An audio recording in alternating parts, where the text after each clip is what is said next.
Cook TV. हाथियों ने गाय को बचाया। होसूर के पास आंटीवाड़ी नाम का एक खूबसूरत गांव है। आंटीवाड़ी गांव के पास जंगल से बड़ी संख्या में हाथी आए। बगीचों में गन्ने और केले की फसलें खाते थे। कुछ घरों में खाने का सामान भी खाते था। हमारे शहर में भोजन के लिए हाथी बार बार आते हैं। हाँ रंगैया, हमारे शहर के लोगों को हाथियों के झुंड को देखकर डर के साए में जीना पड़ रहा है। इधर देखो, हमारी गाय कुएं में गिर गई है।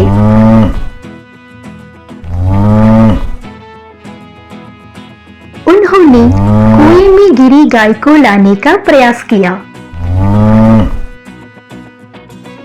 काफी देर तक कोशिश करने पर गाय को ऊपर नहीं लाया जा सका। तभी हाथी वहां आ गए। हर कोई कुएं के अंदर क्या देख रहा है? आइए करीब जाकर देखें। हाथियों को देख सभी भागे। कुएं के अंदर सिर्फ एक हाथी को देखा। दोस्तों, एक गाय कुएं में गिर गई, हमें इसे बचाना है। हाथियों ने पेड़ों की पत्तियों को एक एक करके कुएं के अंदर डाल दिया। गांव के लोगों ने दूर से देखा। पत्तों और पेड़ों से बरी होने के कारण गाय आसानी से कुएं से बाहर निकल आई। गाय को कुएं से बाहर निकलने में हाथियों ने बड़ी चतुराई से मदद की ही।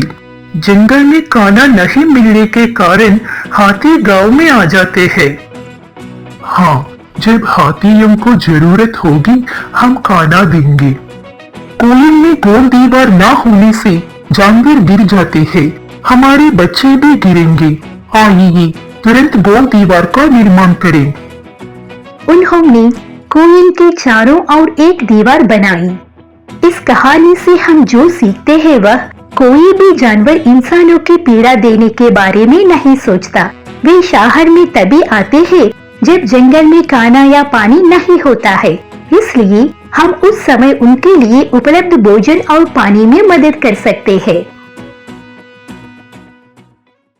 मूर्ख चोर। एक बार एक छोटे से गांव में शिवा और उनकी पत्नी पार्वती रहते थे। एक रात एक चोर ने शिवा के घर से एक बकरी चुरा ली। पार्वती, यहाँ आकर देखो, हमारी बकरी गायब है। हमारी बकरी गायब है, लेकिन वह कहाँ गई है? कहीं बकरी खाने की तलाश में तो नहीं चली गई? हम इंतजार कर सकते हैं, शायद वह वापस आ जाए। 2 दिन हो गए, लेकिन बकरी घर नहीं लौटी। फिर एक रात चोर शिवा के घर आया और गाय चुरा ली। इधर देखो, हमारी गाय गायब है। पार्वती, मुझे लगता है कि कोई चोर ने ही हमारी बकरी और गाय चुरा ली। हमें पता लगाना है कि वो चोर कौन है। इन लोगों को नहीं पता है कि मैंने बकरी और गाय चुराया है। चलो देखते हैं कि कुछ और चुराने लायक है या नहीं। चोर ने शिवा के घर की खिड़की की तरफ देखा। उस समय शिवा ने चोर को देखा। मुझे लगता है कि उसी ने हमारी बकरी और गाय को चुरा ली, हमें उसे पकड़ना पड़ेगा। तब शिवा ने पार्वती को साथ जानबूझकर जोर से बात करना शुरू किया ताकि चोर को उनकी बात सुनाई दे सके। पार्वती, कल हम तुम्हारे चाचा के घर जाएंगे और 3 दिन रहेंगे, और सोने के गहनों को बक्से में सुरक्षित रख दो। हाँ, यह सही है। बहुत दिनों के बाद हम अपने गांव वापस जाएंगे। कल रात घर में कोई नहीं होगा और मैं सोने के गहने चुरा सकता हूँ। अगले दिन शिवा और पार्वती ने अपने कुत्ते को घर में छोड़ दिया और फिर घर के पास वाले पेड़ के पीछे छिप गए। वो चोर दरवाजा खोला और गहने चुराने के लिए घर में घुस गया। जो चोर घुसा उसका पीछा कुत्ते ने किया। वो कुत्ते से डर गया और ऊंची मेज पर चढ़ गया। उसी समय शिवा ने घर के बाहर से दरवाजे को बंद कर दिया। शिवा ने अपने पड़ोसियों को अपने घर आने और चोर को पकड़ने में मदद करने के लिए बुलाया। चोरी की हुई बकरी और गाय कहाँ हैं? जी, मैं आपको आपकी बकरी और गाय लौटा दूंगा। मैं आज से चोरी नहीं करूंगा, मुझे माफ करें। इस कहानी से हम ये सीखते हैं कि यदि हम चतुराई से कदम लें तो हम जीवन में आने वाले संकटों को टाल सकते हैं या उनसे निवारण पा सकते हैं। मेहनती लड़कियां। रामू एक गरीब किसान था जो आंध्र प्रदेश के चित्तूर में रहता था। उनके पास वाले किसान अपने सांड से अपनी खेत की जुताई करवाते। उसके पास इतने पैसे नहीं थे कि वो सांड खरीदकर अपने खेत की जुताई उससे करवा सके। इसलिए उसने अपनी 2 शिक्षित बेटियों की मदद से खेत की जुताई की।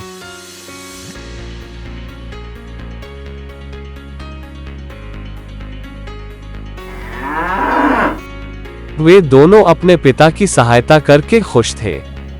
जब एक प्रसिद्ध हिंदी अभिनेता ने अपने दोस्तों के माध्यम से इसके बारे में जाना, तब उन्होंने उन लड़कियां की कड़ी मेहनत के लिए उपहार के रूप में एक ट्रैक्टर दिया। वो सब बहुत शुक्रगुजार थे और उन्होंने खुशी खुशी उस उपहार को स्वीकार किया। फिर उन्होंने ट्रैक्टर की मदद से खेती शुरू की। उन्होंने ट्रैक्टर की मदद से खेती करके अच्छी उपज प्राप्त की और खुशी से जीवन व्यतीत किया। हम इस कहानी से यह सीखते हैं कि हमें मेहनत करने में संकोच नहीं करना चाहिए और हमें पीड़ित लोगों की सहायता करनी चाहिए। अंडा चोर। करण राजू के मुर्गी पालन में काम किया करता था। मैं बहुत काम करता हूँ, फिर भी मुझे कम पगार मिलती है। मालिक, मेरी पगार काफी नहीं है, कृपया मुझे थोड़ा ज्यादा पैसे दीजिए। माफ करना, मैं और ज्यादा नहीं दे सकता हूँ, क्योंकि अंडे इस वक्त सामान्य दाम से बहुत कम में बिक रही हैं। मुझे नहीं लगता कि मेरी पगार बढ़ाई जाएगी। मैं अंडों को छुपा लेता हूँ और बाद में मैं उनको बेच दूंगा। करण ये सोचकर पालन से कुछ अंडों को एक पौधे के नीचे छुपा दिया। करण ने रोज उस पौधे के नीचे कुछ कुछ अंडे छुपाए। अब तक बहुत अंडे इकट्ठे हो गए हैं। जब मालिक नहीं रहेंगे तब मैं इनको बेच दूंगा। कुछ दिनों बाद, यहाँ पर इतने अंडे क्यों हैं? ठीक है, हम इन पर बैठते हैं और चूजों को निकालते हैं। कुछ दूसरी मुर्गियाँ भी उन अंडों पर बैठकर उनकी मदद की। करण, इतने कम अंडे क्यों हैं? क्या कोई हमारे अंडे चुरा रहा है? किसी ने भी हमारे अंडों को नहीं चुराया है, क्योंकि मैं यहाँ पर पहरा दे रहा था। ठीक है, अगले हफ्ते मैं बाहर जा रहा हूँ, तो तुम्हें ही इस मुर्गी पालन का देखभाल करना होगा। ठीक है जी। करण ने सोचा कि जैसे ही उसका मालिक निकल जाएगा, वैसे ही वो उन अंडों को बेच देगा। 2 दिन बाद जब करण और उसका मालिक उस मुर्गी पालन में थे, तब कई सारे चूजों और मुर्गियां पौधे के पीछे से निकलने लगे। मुझे लग रहा था कि कोई हमारे अंडों को चुरा रहा है, लेकिन मुर्गियां ही अलग जगह में अंडा दे रही थी। मुर्गियों की कीमत अंडों से ज्यादा होती है, इसलिए हम आज से अंडे की जगह मुर्गियां बेचेंगे। और करण, आज से तुमको सामान्य पगार से 500 रुपए ज्यादा मिलेंगे। महोदय, मैंने उन अंडों को छुपाया ताकि मैं उनको बाद में आपकी जानकारी के बिना बेच सकूं, लेकिन आप बहुत दयालु हैं। मुझे माफ कर दीजिए, मैं ऐसा फिर कभी नहीं करूंगा। ज्यादा पगार ना पाने के कारण अंडे चुराना ठीक बात नहीं थी, लेकिन हम आज से अंडों की जगह मुर्गियां बेचेंगे। इसके लिए आज से तुम्हारा पगार बढ़ाया जाता है। इस कहानी से हम ये सीखते हैं कि अगर हमें अपने काम के लिए काफ़ी धन नहीं मिलता है, तो हमें अधिक कमाने के लिए गलत रास्ता नहीं अपनाना चाहिए। हमें याद रखना है कि अगर हम परिश्रम और ईमानदारी से काम करें, तो हमको अपने आप ज़्यादा धन प्राप्त होगा। जादुई आम। एक बार एक छोटे से गांव में काव्या और उसका बेटा आदित्य रहते थे। आदित्य, जल्द से जल्द जंगल से जलाने के लिए सूखी लकड़ी ले आओ। ठीक है माँ, मैं लकड़ी लेकर आता हूँ। आदित्य जंगल को गया और कुछ लकड़ियाँ इकट्ठा की। फिर वो थक गया और एक पेड़ के नीचे बैठ गया। उसके पास एक हिरन पिंजरे में फंसा हुआ था। उसने उस हिरन को पिंजरे से आजाद कर दिया और वो हिरन खुशी खुशी भाग गई। आदित्य, यहाँ देखो। कौन मुझे बुला रहा है? मैं आम का पेड़ हूँ। तुम यहाँ क्या कर रहे हो? मैं यहाँ लकड़ियाँ इकट्ठा करने आया हूँ। दिखाई देता है कि तुम दूसरों की मदद कर रहे हो। एक रास्ता बताता हूँ जिससे तुम खुशी से जिंदगी जियोगे। हाँ, आम के पेड़, आप मुझे बताओ। मैं तो बूढ़ा हो गया हूँ, इसलिए मैं तुमको ज्यादा आम नहीं दे सकता। तो मैं तुम्हें मेरा आखिरी आम दूंगा। इस आम में जादुई शक्ति है। इस आम को अपने घर के पास बो। 1 हफ्ते के अंदर वो पेड़ पूरी तरह से बढ़ जाएगा और बहुत आम देगा। ठीक है, मैं यही करूँगा। आपका बहुत धन्यवाद। वो जादुई आम उड़कर सीधे उसके हाथ में गिरता है। माँ, मुझे जंगल से एक जादुई आम मिला। मुझे इसे हमारे घर के पास बोना है। ठीक है आदित्य, तुम इसे आम को बो सकते हो। आदित्य ने उस आम को बो दिया और उसे हर दिन पानी दी। 1 हफ्ते के बाद वह एक बड़े से पेड़ में परिवर्तित हो गया और उसके डालियों में कई सारे आम उगे। आदित्य के मम्मी काव्या ने उन आम को बेचे और उन्हें बहुत पैसा मिला। आदित्य, इस जादुई आम ने हमारा चिंता को दूर कर दी और तुमने इसको सिर्फ अपने अच्छी प्रकृति से पाई। हम इस कहानी से यह सीखते हैं कि अगर हम एक फल को पूरी आत्मविश्वास के साथ बोए तो हमें 100 फल वापस मिलेगी।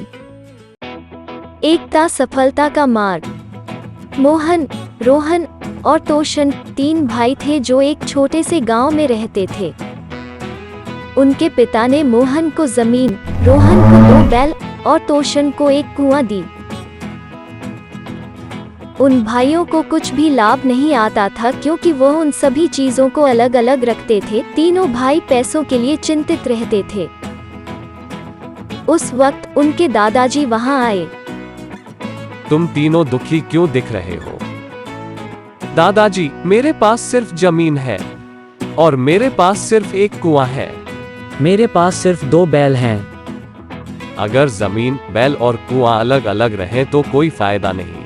तो क्यों ना तुम तीनों एकता से काम करना शुरू कर दो। इससे अच्छी फसल होगी और तुम्हारा मुनाफा होगा। फिर जितना भी मुनाफा होगा उनको तीनों में बांट लेना। ठीक है दादाजी, हम सब एकता से काम करेंगे। रोहन ने अपने बैल और हल के साथ मोहन की जमीन जुताई। फिर मोहन ने पौधे लगाए। तोशन ने अपने कुएं से उन पौधों को सींची। कुछ दिन के बाद वो फसल कटाई के लिए तैयार हो गए। उन तीनों ने अपने धान की बोरी को व्यापारी के पास अच्छी कीमत में बेची। फिर तीनों भाइयों में समान धन बट गई। फिर वह सब एक साथ बहुत खुशी से रहने लगे। हम इस कहानी से यह सीखते हैं कि अगर कोई काम एकता से किया जाए तो सफलता निश्चित है।